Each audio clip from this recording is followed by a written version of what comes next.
On m'a donné un dossier accablant. Les preuves ne trompent pas et les indices sont plus que nombreux. Ils sont ici, ou là, un peu partout en réalité. Cet envahisseur a envahi le quotidien, ici, ou encore dans cet appartement, ou même chez ce couple. Cet envahisseur, c'est évidemment le plastique. Il se cache de manière insidieuse dans notre quotidien, à travers les gobelets, les sacs, les cotons-tiges, les barquettes, les bouteilles. C'est toute une société industrielle qui repose aujourd'hui sur l'économie du plastique et notamment des plastiques jetables et parfois même inutiles. Notre société en a consommé jusqu'à la déraison et même jusqu'à se rendre malade. Ce ne sont pas moins de 25 millions de tonnes de déchets plastiques que nous produisons chaque année en Europe. Dans le même registre d'idées, plus de 100 milliards de produits plastiques jetables sont mis sur le marché en France chaque année. Nous rejetons à peu près 23 kg de déchets comprenant des plastiques, des verres ou des métaux.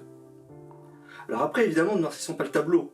On n'a pas attendu 2021 pour pouvoir commencer à agir sur ces déchets. Il existe déjà des filières, notamment des filières de recyclage. Malheureusement, recycler ne fait pas tout. D'abord, beaucoup de plastiques ne sont pas indispensables, première chose. Ensuite, la ressource en pétrole dont sont issus nombre de plastiques, même s'il existe des bioplastiques, eh bien, cette ressource s'amenuise tout simplement. Et certains de ces déchets ne sont pas recyclables. Et là, c'est tout simplement les débouchés techniques n'existent pas aujourd'hui dans certains cas. Ensuite, hélas, beaucoup de ces plastiques échappent tout simplement aux filières de tri et de recyclage. Et au-delà du contexte européen, beaucoup de pays ne disposent pas des filières adéquates par rapport à la gestion de ces plastiques. Connaissez-vous un petit peu l'histoire du canard 1417 ? Non ? Alors je vais vous la narrer. En 2017, à Ardmore, un village au milieu du Canada, la population organisa un lâcher de 2000 canards en plastique numérotés sur la rivière. Tous furent récupérés. Tous ? Non, pas tout à fait. Le numéro 1417 s'est échappé. Il a traversé le Canada, la baie d'Hudson, va poursuivre son périple vers Terre-Neuve, filer vers l'Islande, puis passer par l'Écosse, remonter le long des côtes norvégiennes pour être retrouvé finalement en 2019 le long des côtes russes au nord de Mourmansk. Notre canard en plastique aura parcouru 10 000 km. Fortiche le canard. On reste un peu ébahi tout de même par le concept de course de canard en plastique. Mais surtout, l'histoire ne s'arrête pas là. Le canard a un impact carbone qui nous bat tous. Le canard va revenir au Canada par avion. Mais surtout, l'histoire de ce canard, c'est l'histoire, somme toute, de nombreux déchets plastiques qui ne sont jamais récupérés, disséminés dans la nature et qui finissent dans nos océans. Le recyclage restera donc une solution, mais ce n'est pas la seule solution. Et souvent, comme toujours, face à une situation complexe, il nous faut envisager des solutions multiples. C'est dans ce cadre que sont intervenus plusieurs textes au niveau européen et nationaux, dont, en ce qui concerne la France, la loi AGEC de 2020, qui organise littéralement l'abandon progressif de l'usage des plastiques à usage unique en France. Adoptée en 2020, la loi a eu quelques effets comme en interdisant déjà certains plastiques, comme les gobelets, les assiettes, les cotons-tiges. Elle a aussi mis en place des objectifs et interdit la mention de biodégradables sur les bioplastiques. En 2021, l'interdiction a porté sur les pailles, les couverts, les touillettes, certains contenants, les confettis en plastique. Mais ce qui est important est aussi invisible, comme par exemple la mise en place de règles facilitant le recours en vrac sans sac jetable, ou encore des règles de récupération d'emballage en supermarché. En 2022, l'interdiction portera sur les sachets de thé en plastique ainsi que sur les jouets faits de ce même matériau des fast-foods. De même, les emballages et suremballages de revues et journaux seront interdits, ainsi que ceux qui entourent les fruits et légumes. Là encore, d'autres aspects de la loi ne seront pas directement visibles pour le particulier, comme la mise en place d'une stratégie de consigne des bouteilles en plastique, ou cette interdiction de détruire les invendus. En 2023, les fast-foods ne pourront plus utiliser de la vaisselle non réutilisable. De même, nous verrons cette année-là la disparition de ces fameux tickets de caisse qui encombrent nos portefeuilles.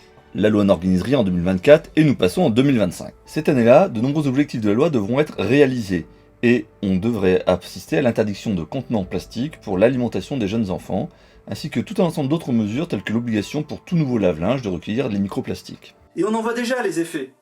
Avez-vous remarqué cette disparition soudaine des pailles en plastique, de certains gobelets, de certains emballages ? Vous avez peut-être remarqué aussi que dans l'emballage de votre nouveau smartphone, il n'y a plus de revêtements plastiques. Une marque d'ordinateur fruitière bien connue a dénoncé récemment qu'elle allait abandonner les emballages plastiques pour sa nouvelle génération de téléphones. Bien. Mine de rien, ce petit geste va représenter une diminution de 600 tonnes. De même, vous aurez remarqué que nombre de ces appareils ont abandonné peu à peu même l'usage du plastique en faveur d'autres matériaux. Ce qui ne résout pas tout, on est d'accord. Pour le placement de produits, c'est bon? C'est dans la boîte? Bien entendu, on pourra toujours craindre un peu qu'il y ait du greenwashing derrière tout ça. Et on peut même craindre qu'il ne s'agisse... Mais peu importe! Après tout, même si l'intention n'est pas à 100% environnementale, c'est toujours un petit geste qui va dans le bon sens. Mais surtout, c'est que la loi va suivre son rythme. Elle se renforce à coups de texte. Un nouveau texte a été adopté en 2021.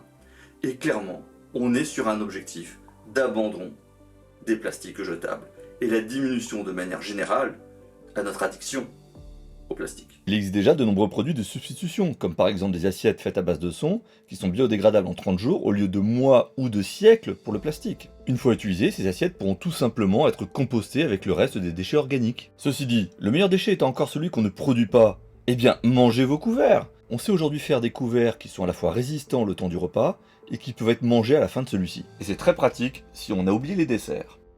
Et pourquoi continuer à utiliser des pailles en plastique quand on peut avoir la classe avec des pailles en bambou? Bambou dont on redécouvre de nombreuses propriétés, que ce soit pour fabriquer des couverts, mais aussi dans la construction, comme c'est déjà pratiqué en Asie. C'est tout un ensemble de solutions autour du zéro déchet qui se sont mises en place. De nombreux produits de la vie courante ainsi ont pu abandonner le plastique au profit de matériaux plus durables. Des brosses à dents en bambou, des sacs réutilisables en tissu, encore l'utilisation de la gourde. On trouve même aujourd'hui des substituts au film plastique, grâce à des tissus enduits de cire d'abeille ou de toute autre forme de cire végétale. Ces emballages sont nettoyables, réutilisables, et donc évitent là aussi une production supplémentaire de déchets. Et sans attendre que la loi le leur impose, de nombreux producteurs sont en train de revenir sur des meilleurs emballages. La traditionnelle bouteille de lait en verre est en train de revenir en force. Verres qui sont bien souvent recyclables à l'infini. Et ça ne s'arrête pas à la cuisine, il ne s'agit ici que de quelques exemples. Le plastique est en train de disparaître de nombre de produits de notre vie courante. Et tout ça ne s'arrête pas là au plastique jetable. En réalité, les textes traitent aussi de bien d'autres aspects. Et c'est véritablement un basculement que nous sommes en train d'observer. Depuis 2010, les lois se succèdent pour organiser la transition environnementale. En août dernier, la loi Climat Résilience a été adoptée et va encore un petit peu plus loin. Mais ce n'est qu'un début, car déjà l'Union Européenne a engagé des nouveaux travaux pour renforcer encore cette transition environnementale. De la contrainte sont venues des opportunités. Ce qui était vécu par certains comme étant finalement irréalisable, abandonner le plastique, est en train de peu à peu aboutir à des nouvelles débouchés. Sans doute n'arriverons-nous jamais à nous débarrasser totalement des plastiques. Mais à minima, on arrivera peut-être à faire le tri entre ces plastiques utiles et ces plastiques finalement à usage unique, qui n'ont aucun intérêt quand on y réfléchit. Bon abandon du plastique jetable, et à très bientôt!